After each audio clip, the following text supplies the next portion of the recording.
Perhaps I should thank this cheap paraffin candle. When its last drop of hot tear rolled onto the vanilla cream, burning an ugly dent into it, the wall clock was pointing exactly to midnight. My 26th birthday had ended, and just a minute before this, I had still foolishly believed Aaron's lie about an emergency M&A meeting. The Midtown Manhattan apartment was as quiet as a tomb in the dead of night, with only the refrigerator compressor emitting a muffled hum, like some kind of dying gasp. I stared at the cupcake in the center of the dining table, already collapsed at room temperature.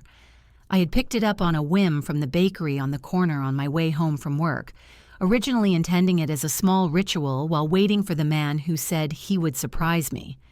The phone screen lit up abruptly in the darkness. Not a text from Aaron, not a missed call, but a special follow notification from a social media app. Aaron almost never posted updates. His profile was as clean as his meticulously ironed shirts, with only a few landscape photos showcasing professionalism and group shots from industry summits. But now, among those colorful circles, his avatar had jumped to the very front. I tapped on that flickering ring. In that instant, I felt as if the blood had frozen in my veins. The background of the photo was a Michelin 3-star restaurant, its enormous floor-to-ceiling windows reflecting the night view of Central Park. I had looked at that restaurant's reservation page countless times, and every time Aaron would say, "It's too expensive, Nicole. We need to save money for our future house." And now he was sitting across from that velvet seat I had longed for, yet I wasn't the one in the frame. Serena was wearing a wine-red silk slip dress, that aggressively bold shade of red, looking flamboyant and glamorous in the dim candlelight. Her hand rested on Aaron's wrist, the diamond ring on her ring finger refracting a blinding gleam in the shot. Aaron's hand didn't pull away. Instead, at the edge of the frame, he made a blurry gesture, like some kind of tacit response. The caption was just a short line in English, "Lost and found." It was posted 15 minutes ago. I thought I would cry or even smash my phone hard against the wall or call him immediately like a crazy woman to demand answers.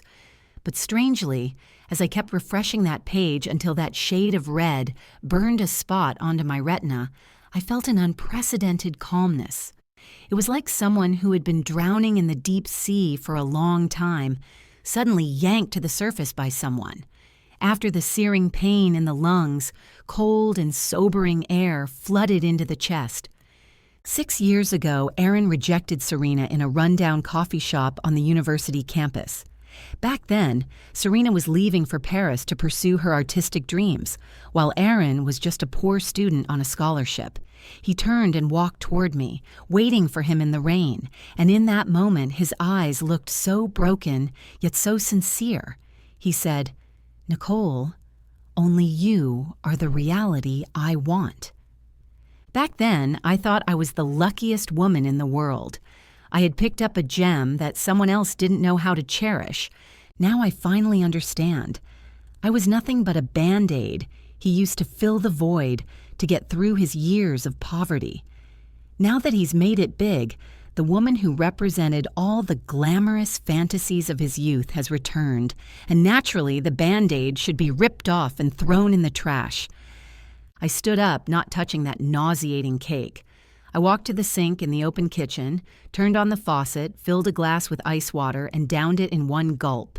The glass made a crisp sound as it hit the marble countertop, sounding especially jarring in the dead silence of the night. I didn't have time to fall apart. Aaron is an extremely arrogant person.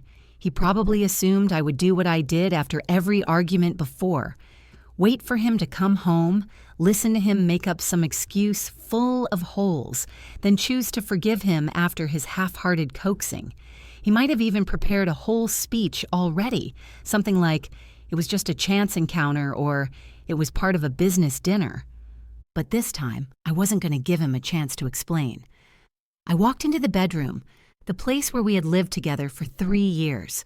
I dragged my dusty silver suitcase down from the top shelf of the walk-in closet. The sound of the zipper opening was like a sharp, mocking laugh. I started packing. Not the kind of angry, haphazard stuffing, but a precise separation like a surgeon performing an operation. I walked to the far left side of the wardrobe, the narrow section that belonged to me. Aaron always said his suits needed enough space to breathe, so I gave him half of the space that was originally mine, and my clothes could only be squeezed into the corner. I took them down one by one, folded them, and put them in the suitcase. My movements were so slow, as if I was dismantling these 6 years of time. That trench coat he gave me when he first got his year-end bonus, it was a sale item. The sleeves were a bit long, but I wore it for a full 4 years. I tossed it into the donation bag beside me, and that cheap matching couple's t-shirt we bought on our first trip to Long Island. His had long since been thrown into some clothing donation bin, who knows where, while mine was still neatly folded. I took it out, unfolded it, then, without hesitation, ripped open the collar and threw it on the ground as a rag. My eyes swept across the shoe cabinet, and I saw those red-soled high heels. They were the birthday present he gave me last year, ridiculously high heels with an extremely narrow last. He said, "Nicole, only when you wear these shoes will you look like a Manhattan hostess." But that night, when I wore them to accompany him to a cocktail party, my heels were rubbed raw and bloody. Every step felt like dancing on knife points. All he did was frown and say, "Just bear with it. Don't embarrass me." Looking back now, that was just the embodiment of all his control issues. He didn't need a comfortable partner. He just needed an ornament that could be stuffed into the mold he'd set. I kicked those shoes to the deepest corner of the entryway and changed into the comfortable flat loafers I'd bought myself. My phone started buzzing on the coffee table in the living room. The name Ethan was flashing on the screen. I stared at those letters until it automatically hung up. Then came the second call, the third. He was probably feeling guilty, or maybe Serena had gone to the restroom, giving him a moment to catch his breath and reassure his backup at home. I didn't block him. It wasn't time yet. I wanted him to think I was asleep, to think I was still waiting for him in my dreams like a fool. I put my phone on silent, tossed it back into my pocket, and continued my cleaning work. In the drawer of the nightstand sat an exquisite deep blue velvet box. It was the birthday gift I had originally planned to give him tonight, a mechanical watch from the 50s that I'd hunted down at an antique shop and spent 3 months having a watchmaker restore, because he once said he liked things that had been baptized by time. To buy this watch and pay for the expensive restoration, I took on 3 extra freelance illustration jobs and pulled all-nighters for an entire month. I opened the box, watching the delicate hands on the dial move in the silence. It really was beautiful, carrying the texture of years gone by, just like what I once thought we were. But now I just felt sick. I took the watch out of the box and casually tossed it onto the empty nightstand. Without the box's protection, it looked like worthless junk. Maybe the cleaner would sweep it away tomorrow. Maybe Aaron would knock it to the floor like trash when he came back.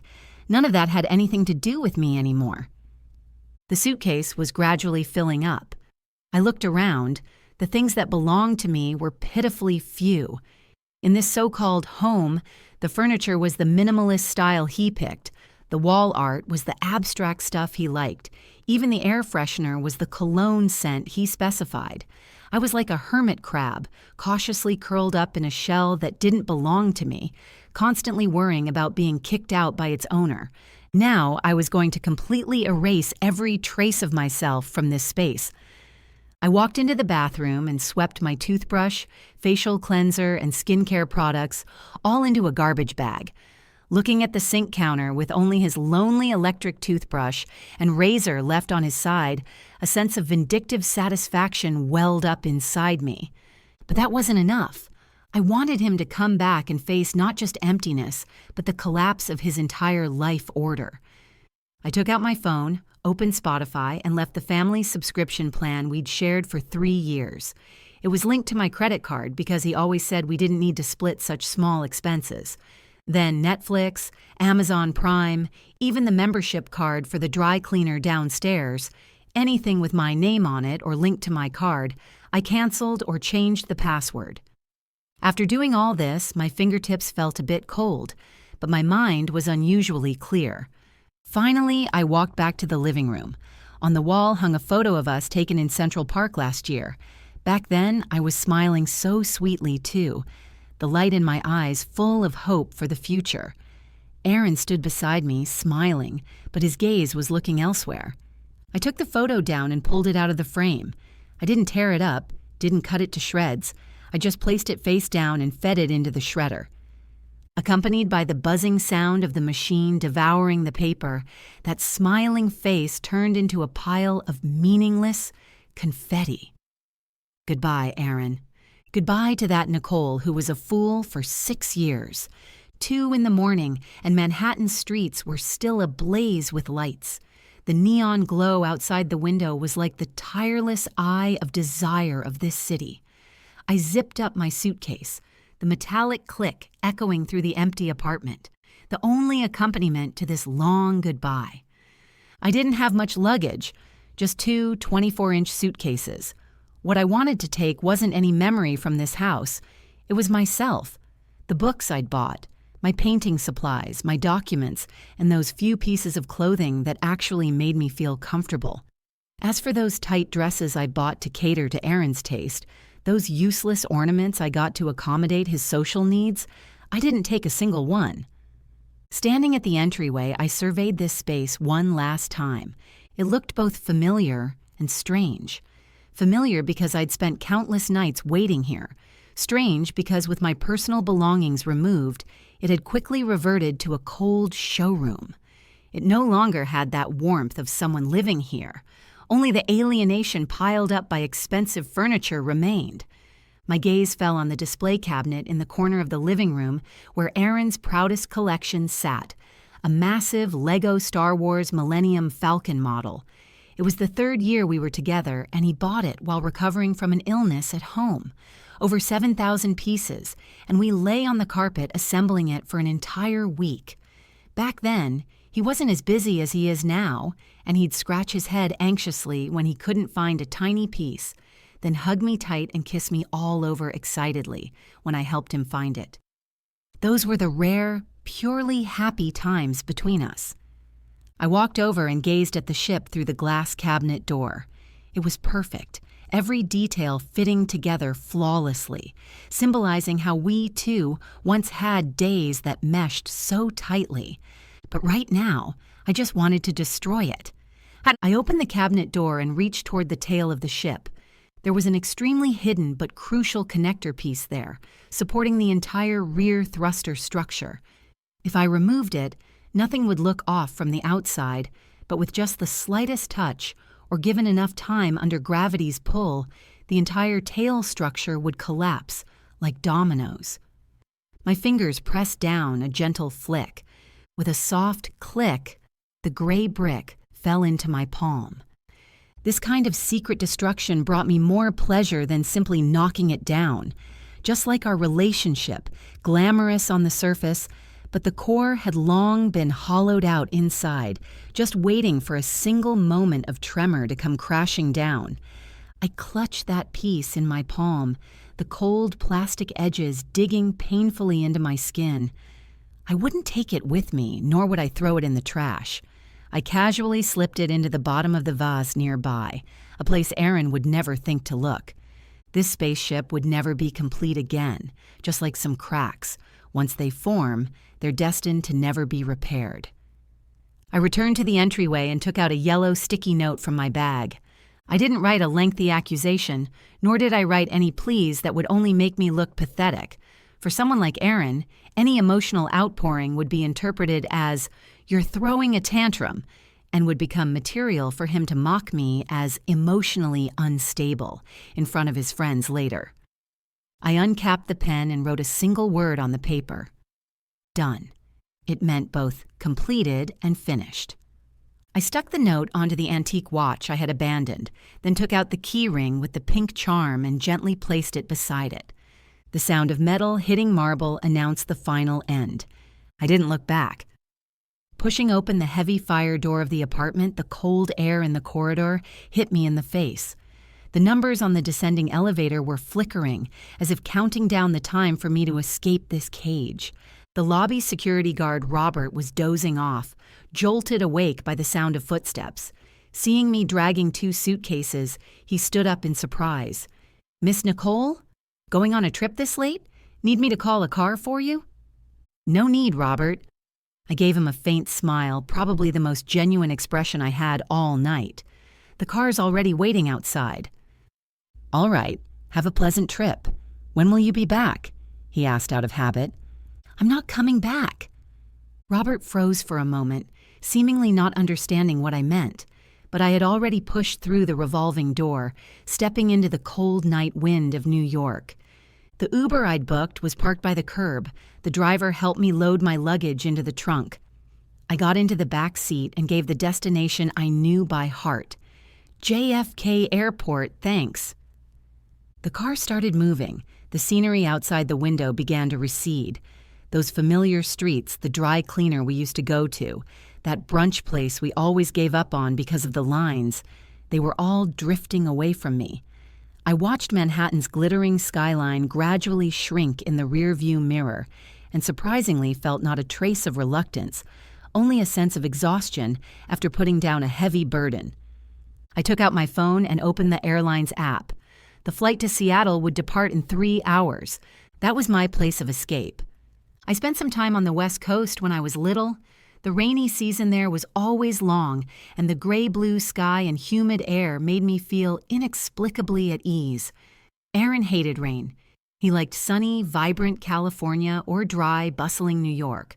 I always used to accommodate him, but I remember writing in my journal, "If one day I could have my own life, I want to live not far from Pike Place Market, where I can smell sea salt and coffee every day." Now, this wish was no longer a wish, but a reality about to happen. On the way to the airport, my phone buzzed a few more times.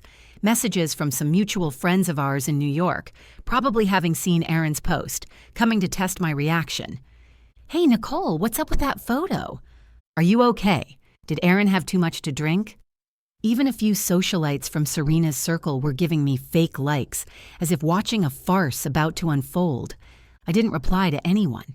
I opened my contacts, my finger hovering over the name Ethan. Once I had set a special ringtone for this name, pinned it to the top of all my messaging apps. Now, looking at it, I just felt like I was looking at a dead man's name. I clicked, block this caller. Then Instagram, WhatsApp, blocked, deleted, unfollowed.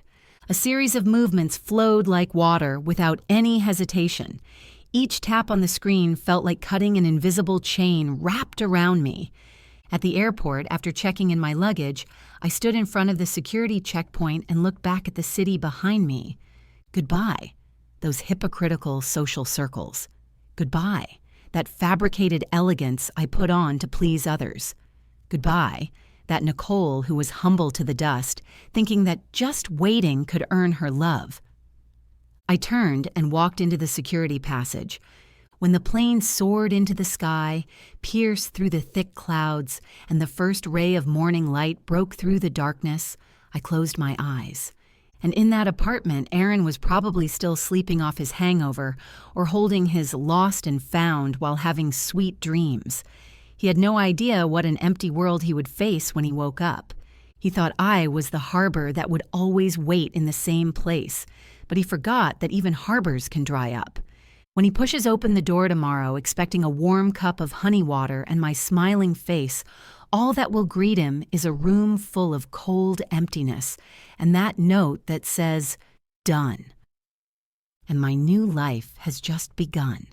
When Aaron woke up, his head ached like someone had hammered his temples hard.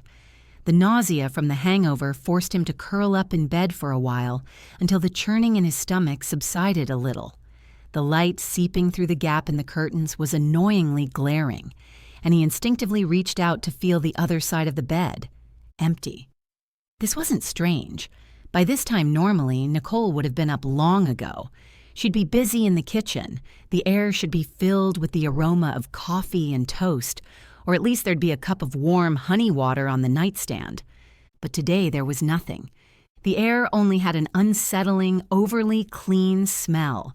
No coffee aroma, nor that familiar, faint lavender fabric softener scent that belonged to Nicole. "Nicole!" he called out, his voice so hoarse it was like he had a mouthful of sand. No response. Aaron sat up with a frown, rubbing his throbbing forehead. Memories began replaying frame by frame, like a fragmented film reel. Last night was Nicole's birthday. He had planned to come home early, but Selena suddenly called him, saying she was back in the country, had problems with her luggage, and was at a loss all alone at the airport. He just went to help out, really just to help. Then Serena said she'd treat him to dinner to thank him, and then came that damn bottle of red wine and all those memories of the past. That Instagram story. How did he even post it? Serena grabbed his phone to take a selfie, said they should commemorate old friends reuniting, and he was too drunk to stop her. He fished his phone out of his pants pocket on the floor, wanting to check the time. The moment the screen lit up, dozens of unread messages and missed calls popped up, but not a single one from Nicole. An inexplicable panic began spreading from the depths of his heart. He opened Instagram, and that post from last night was still pinned at the top.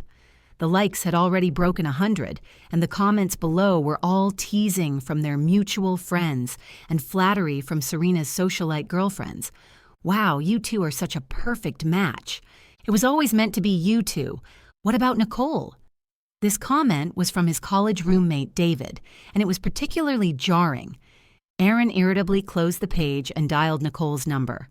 "Sorry, the number you have dialed is busy." He hung up and dialed again. "Still busy. What the hell, throwing a tantrum again." He muttered, flipping off the covers and getting out of bed. His feet touched the floor, and the icy sensation made him shudder.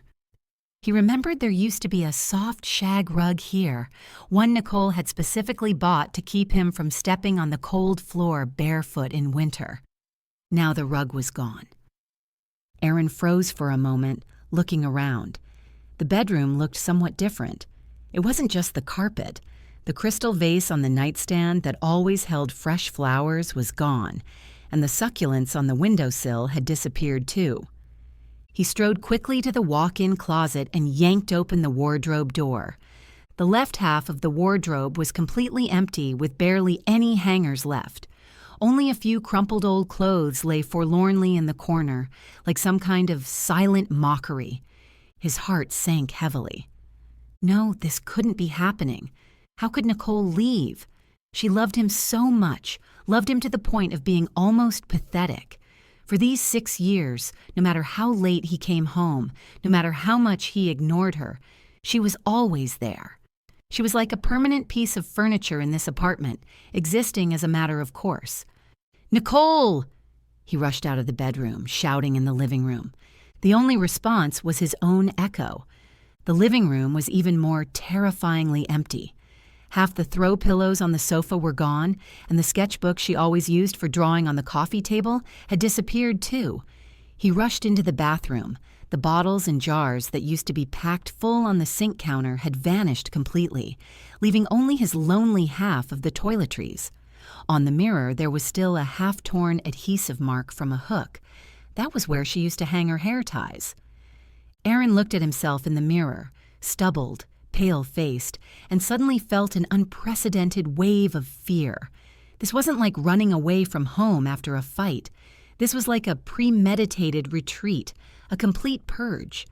He returned to the living room, his gaze falling on the cabinet by the entrance.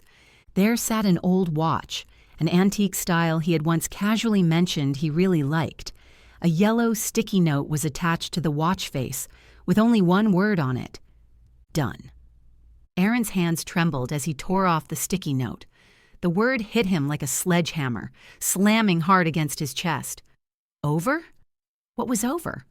Their relationship? Or her patience? Next to it was that set of keys. He had given her a copy 2 years ago, joking at the time. "Don't lose it. This is the key to the future." Now she had returned it to him. "Fuck!" Aaron slammed the keys hard onto the ground. He took out his phone and frantically dialed Nicole's number again. This time, there wasn't even a busy tone, just a direct message saying, "Cannot be connected." This meant he had been blocked. He opened WeChat and sent a message. "Where are you? Stop messing around. Come back." A red exclamation mark appeared on the screen. WhatsApp, Instagram, even Twitter, all blocked. She had erected an impenetrable wall against him in the digital world, completely shutting him out. Aaron felt suffocated. He had never imagined that Nicole, who was always so docile, always waiting, could be so thorough when she turned cold. Just then, the doorbell rang. Aaron rushed over like he was grasping at a lifesaver, yanked the door open. "Nicole, I knew you would." Standing at the door wasn't Nicole, but Serena. She was carrying a few shopping bags with flawless makeup, beaming brightly. "Surprise! I figured you definitely haven't had breakfast yet, so I brought some bagels and coffee. You drank way too much last night. I was worried you'd have a headache." The moment he saw Serena, Aaron didn't feel any joy. Instead, an irrepressible wave of disgust surged up inside him. If it weren't for her, if it weren't for that damn dinner last night, if it weren't for that Instagram story... "Who told you to come?" Aaron's voice was cold as ice. The smile on Serena's face froze. "Aaron, what's wrong with you? I was just checking on you." "I asked who told you to come," Aaron roared. "You're not welcome here. Get out." Serena stepped back in fright. The shopping bags dropped to the ground, coffee spilling everywhere. "What the hell is wrong with you? Last night you were saying I was your most important." "That's because I was drunk." Aaron cut her off harshly. "Last night was a mistake. You shouldn't have come back, and you definitely shouldn't be here. Now immediately get the hell out of my sight." Serena's eyes turned red. She had probably never been yelled at like this before. She bit her lip, glared fiercely at Aaron, then turned and ran toward the elevator. Aaron slammed the door hard, leaning against it and gasping for breath. But he knew that driving Selena away couldn't solve the problem. Nicole still hadn't come back. He had to find her. But where to look? He suddenly realized that he knew nothing about Nicole's life. He didn't know what friends she had in New York, didn't know where she went to unwind besides painting. For the past 6 years, she had always been revolving around him, while he had never truly entered her world. He thought of David, the college roommate who had asked, "Where's Nicole?" in the comments. David had a good relationship with Nicole. Maybe he knew something. He dialed David's number. It rang for a long time before being answered, and David's voice sounded very impatient. "If you're calling to show off your new and old flames, then forget it." "David, Nicole is gone," Aaron said urgently. "She moved out and blocked all my contacts. Do you know where she went?" The other end of the line was silent for a few seconds. Then came a cold laugh. "Do you really not know, or are you playing dumb? Bro, you screwed up. This time you really screwed up." "Cut the crap. Tell me where she is." "I don't know." David's tone turned cold. "Even if I knew, I wouldn't tell you. Nicole has suffered enough for you these past years. Last night was the last straw that broke the camel's back. Let her go, Aaron." Beep! The call was hung up. Aaron held his phone, standing in the empty living room, feeling a loneliness unlike anything he'd ever experienced. This loneliness wasn't because there was no one around, but because the person who had always been by your side, the person you thought would never leave, had suddenly pulled away. That immense hollowness was harder for him to bear than the headache from a hangover. Just then, his phone received a text notification from the bank. "Your account has received a transfer, $1,850. Note, final payment." It was from Nicole. The amount was exactly half a month's rent and utilities. Even when leaving, she'd calculated everything so precisely, not taking a single cent from him, not leaving behind a trace of debt. This approach, rational to the point of being almost cold, was the greatest humiliation to him. Aaron stared at that number, his eyes suddenly stinging. He rushed into the bedroom, wanting to find some trace she'd left behind, even just a note or a single strand of hair. But he found nothing. except for that Millennium Falcon model missing a piece. He walked over and looked at the massive ship. For some reason, it looked off, like it had lost some kind of balance. He reached out and touched the tail fin. A loud clatter. The entire tail structure collapsed in an instant, hundreds of pieces scattering across the floor, making a crisp yet despairing sound. Aaron stared blankly at the mess on the floor, finally realizing that some things, once broken, can never be put back together again. The rain in Seattle wasn't the kind of torrential downpour, but rather like fine stitches, silently sewing together heaven and earth. I pushed open the window of the B&B, and the moist, cold air rushed toward me, carrying the salty scent of seawater and the roasted aroma of coffee from somewhere in the distance. This was the taste I wanted. This B&B was an old but cozy attic. The hosts were a retired elderly couple who didn't ask about my background. They just brought me a bouquet of fresh tulips and a plate of homemade blueberry muffins on my first day. The rain here will soften your heart, dear. The old lady said to me with a smile. Perhaps. During these 3 days, I turned off my phone, didn't go check in at tourist spots, and wasn't in a hurry to find a job. I just slept until I woke up naturally each day, then threw on a coat and sat in a nearby cafe for the whole afternoon, sketching the passersby outside the window or just zoning out. This kind of freedom of doing nothing was a luxury I had never experienced in those 6 years in New York. There, every minute was filled with efficiency and anxiety, either rushing to meet deadlines or rushing to see Aaron. Meanwhile, thousands of miles away in New York, Aaron's world was experiencing a long overdue storm. I discovered this when I turned on that backup phone again on the 3rd night. I didn't log back into my original social media accounts, but registered a new burner account and quietly took a peek at that world from before. Aaron's Instagram changed. That official announcement post was gone, replaced by a black and white photo full of that decadent vibe. Just that Lego Millennium Falcon with a missing piece. No caption at all. I wanted to laugh, but couldn't even pull up the corners of my mouth.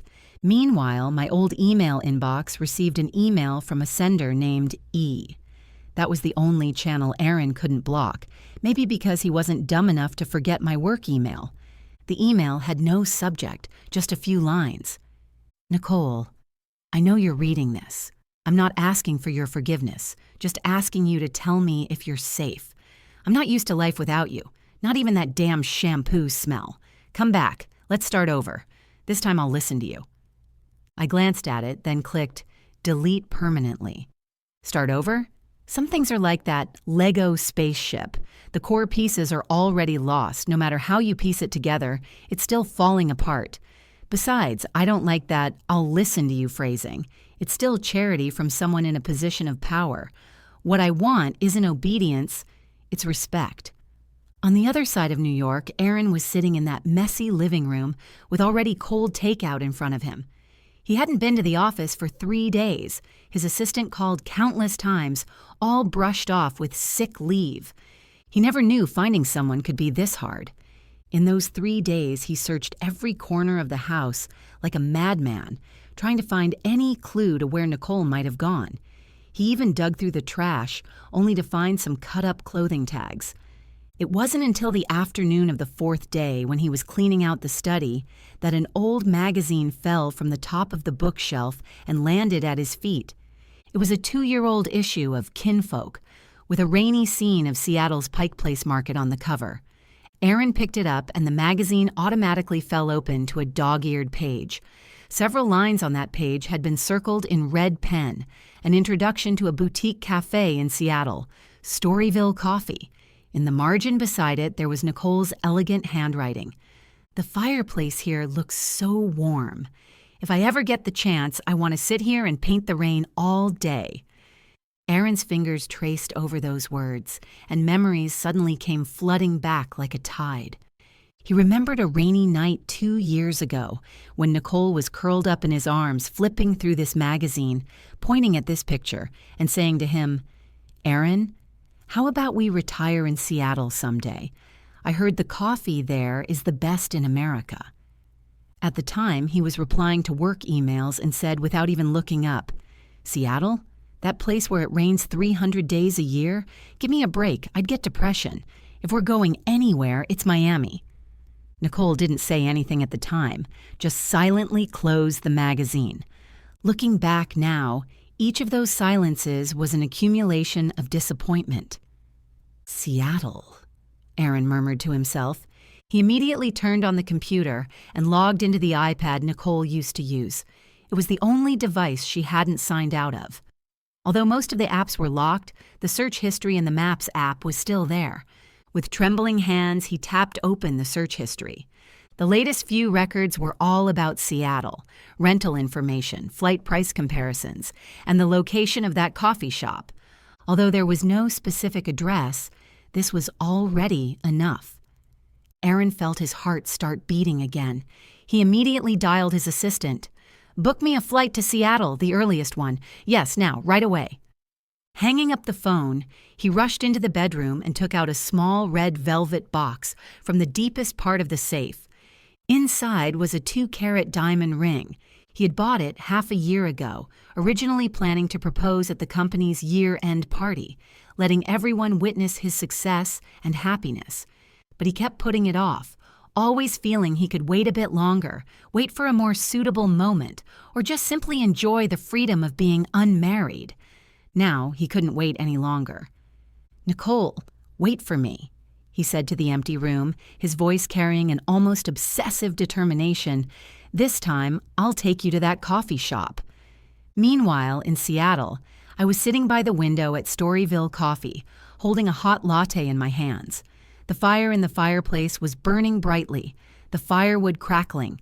The rain outside was still falling, and the neon sign of Pike Place Market looked hazy and warm through the mist. I took out my sketch pad and began to draw the scene before me. No longer to please anyone, no longer to rush deadlines.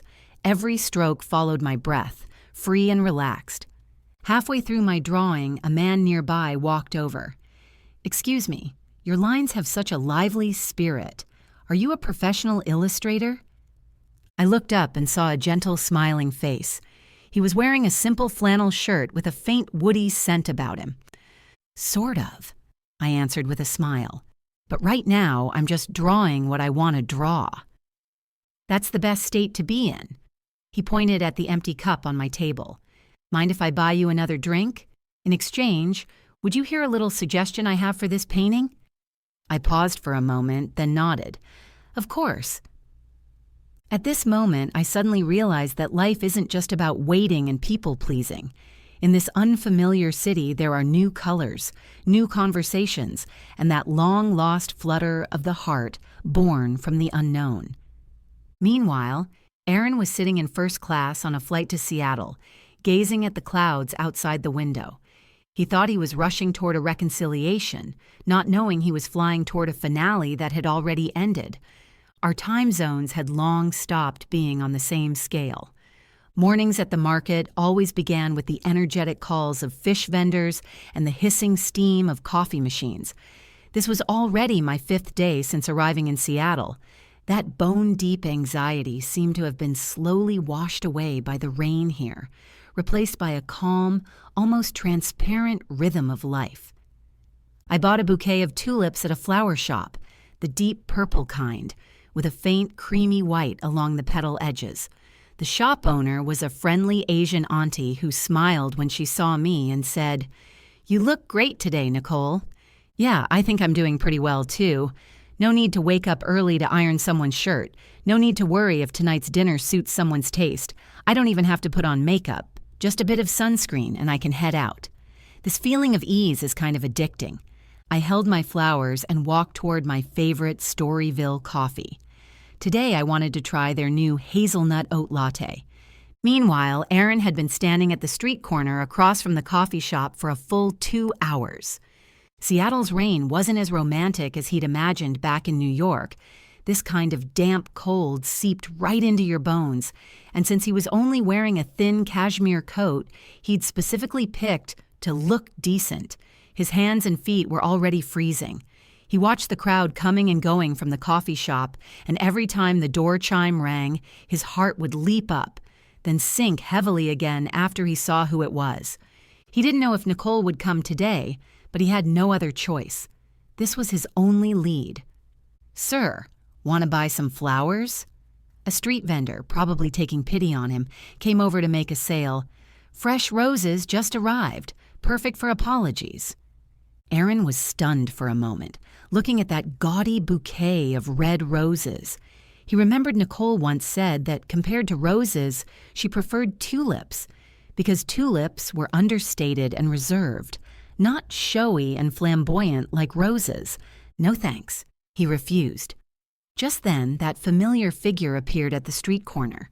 She was wearing an off-white trench coat with simple jeans and canvas shoes underneath. Her hair was casually pulled into a bun, and she was holding a bouquet of deep purple tulips.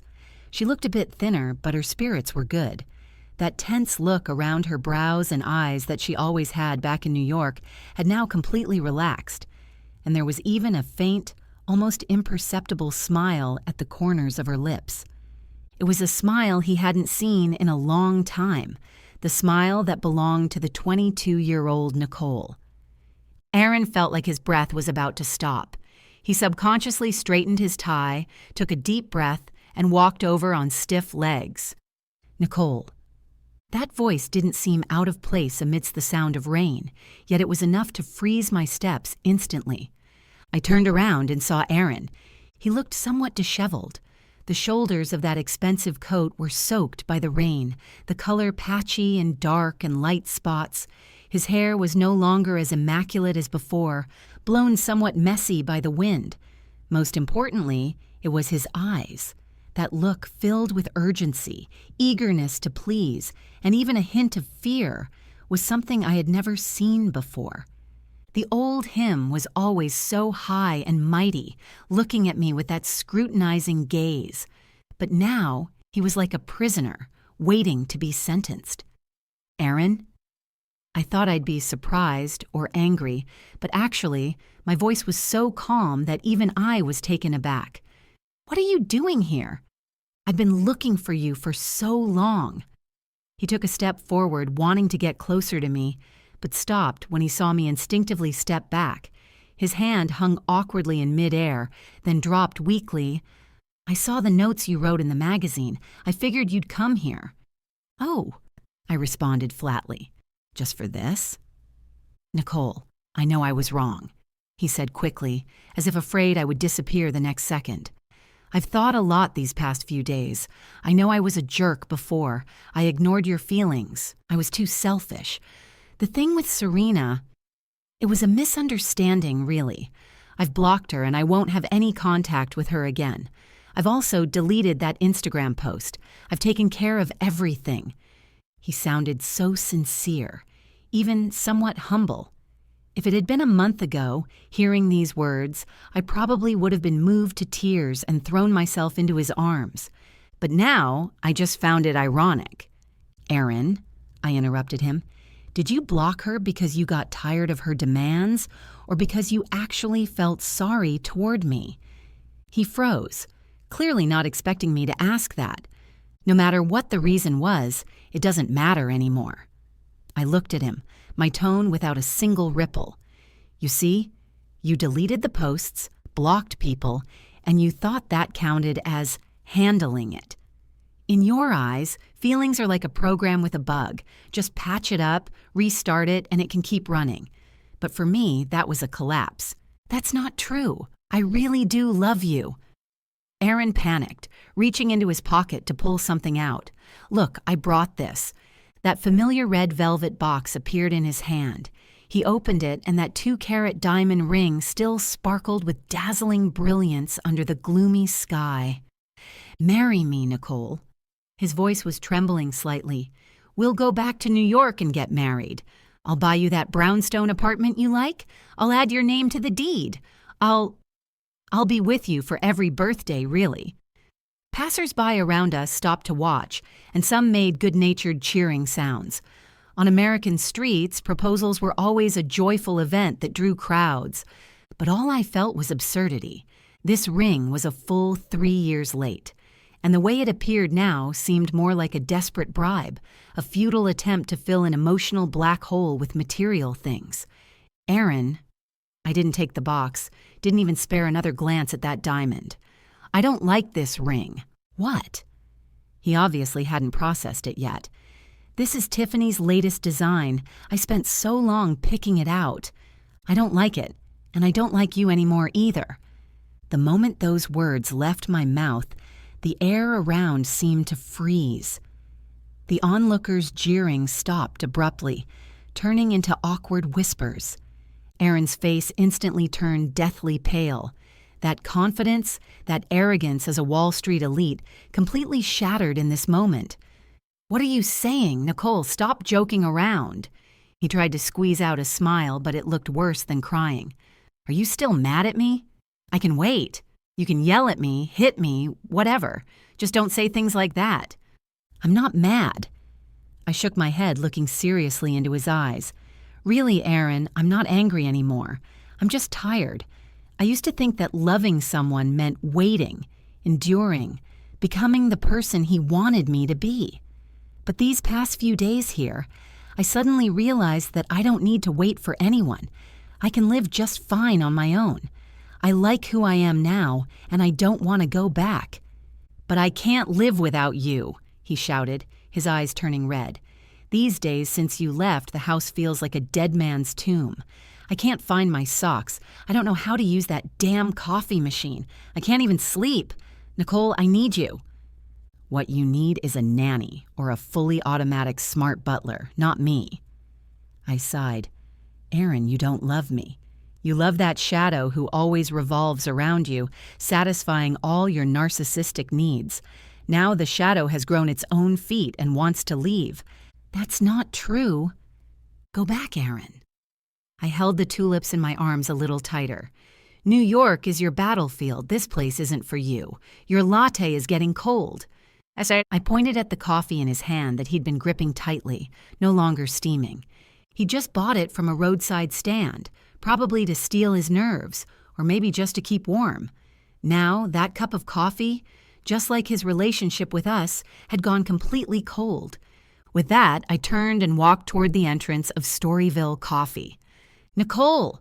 he called after me, his voice carrying a gut-wrenching desperation. I didn't look back. Pushing open the heavy wooden door, the aroma of coffee and warm air washed over me. The man in the flannel shirt I'd seen yesterday was sitting by the window. Seeing me come in, he waved at me. "Hey, Nicole, over here. I saved you the best seat. You can even watch the rain." I smiled at him and walked over. As I sat down, I glanced out the window. Aaron was still standing there, like an abandoned statue. The rain was coming down harder, soaking his expensive ring box and drenching that proud heart of his that had never truly understood how to love. But he would leave eventually, just like this rain would eventually stop. And my coffee was piping hot. Aaron didn't know how long he had been standing in the rain. It wasn't until a homeless man passed by, looked at him like he was an idiot, and tried to reach for the expensive-looking velvet box in his hand that he suddenly snapped back to his senses, shoving the box into his pocket like a cat whose tail had been stepped on. Cold. That was the only thing he felt right now. The cold came not just from his soaking wet clothes in Seattle, but also from that huge, howling hole in his heart. She rejected him. She rejected not only the ring, but him as a person. She said she didn't like him anymore, her tone as calm as if she were saying, "I don't feel like having a sandwich today." How could this be possible?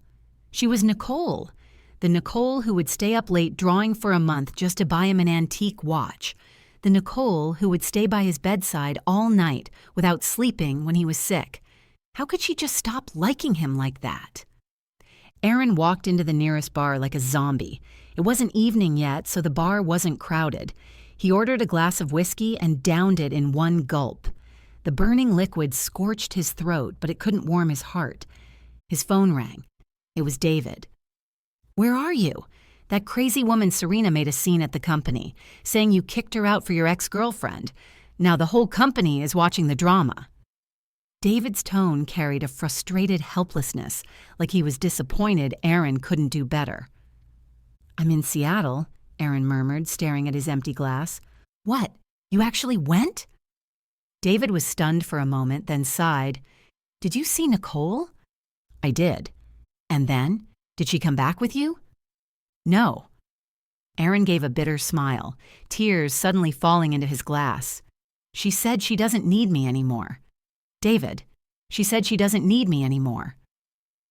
There was a long silence on the other end of the phone. "Bro, honestly, if I were her, I wouldn't go back either." David's voice dropped low. "You know what? Everyone saw it a long time ago. These past few years, what did you even treat her as? Every time you brought her out to hang out, you never cared about her feelings, just focused on showing off. She wanted to go to Coachella. You said that was pretentious, artsy whining. She wanted to get a cat. You said it was a shedding nuisance. You kept dismissing her until she really believed she couldn't live without you." Aaron wanted to argue back, but found himself with nothing to say. "Now she's woken up. You should be happy for her." David paused for a moment. "Let her go, Aaron. Save yourself some dignity." Hanging up the phone, Aaron looked out the window. The rain was still falling, blurring the entire world. He suddenly remembered, a long time ago, when he wasn't this rich yet, wasn't this busy yet, he had also loved Nicole wholeheartedly like that. Back then, they crammed into a basement in Brooklyn, no heating in winter, and he would tuck her feet against his chest to keep them warm. Back then, he said, "Nicole, when I have money, I'm going to buy you a big house, so you'll never have to suffer again." Now, he has money, has a big house, but the only thing he lost was the person who was willing to suffer with him. Meanwhile, in the coffee shop, I was chatting with that man named Mark. He was the typical Seattle type, working at a tech company, but an avid outdoor enthusiast in his spare time. "This painting," he pointed at the sketch I had just finished, "the line work here is really interesting, like there's light hidden in the rain. It was that scene from just now. In the painting was a blurry figure from behind, resolutely walking toward a glowing door, while behind her was a dark silhouette crouching in the rain. This is a farewell." I took a sip of my hot latte and said softly, "Saying goodbye to my past self?" "Sounds like a good story." Mark didn't press further, just smiled gently. "To celebrate new beginnings, how about going hiking at Mount Rainier this weekend? The wildflowers are just starting to bloom." I looked into his sincere eyes where there was none of that suffocating desire for control, only an equal, respectful invitation. "Sure." I nodded. This didn't mean I was ready to start a new relationship, but I was willing to try a new way of living, to climb mountains, to see wildflowers, to breathe different air. When I left the coffee shop, it was already evening.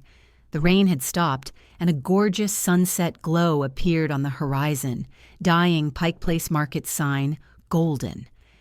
I deliberately avoided that street corner from before and took another route back to the B&B, but I still paused for a moment when passing by a trash can. There lay a bunch of red roses that had already wilted a bit, probably discarded by some vendor who couldn't sell them, or tossed by someone whose confession of love had failed. I suddenly thought of that red velvet box in Aaron's pocket, that diamond ring. Maybe he'd take it back to New York, lock it in a safe, and let it become an expensive lesson in his life, or maybe he'd angrily throw it into the bay, letting it sink to the bottom. None of that had anything to do with me anymore. My phone buzzed. It was a text alert from the bank. "Your account has received a transfer. $50,000. Note, compensation.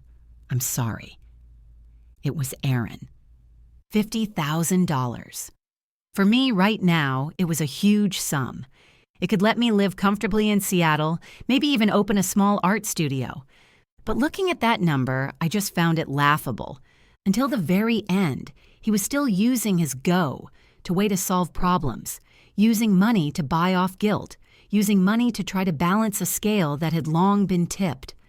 I opened my mobile banking app and clicked Return to Sender. I didn't want his compensation. Though my 6 years of youth had been wasted, they were priceless. Not something this measly $50,000 could buy off. Besides, accepting this money would mean I still had ties to him, would mean I was admitting I was a victim. I wasn't a victim. I was a survivor.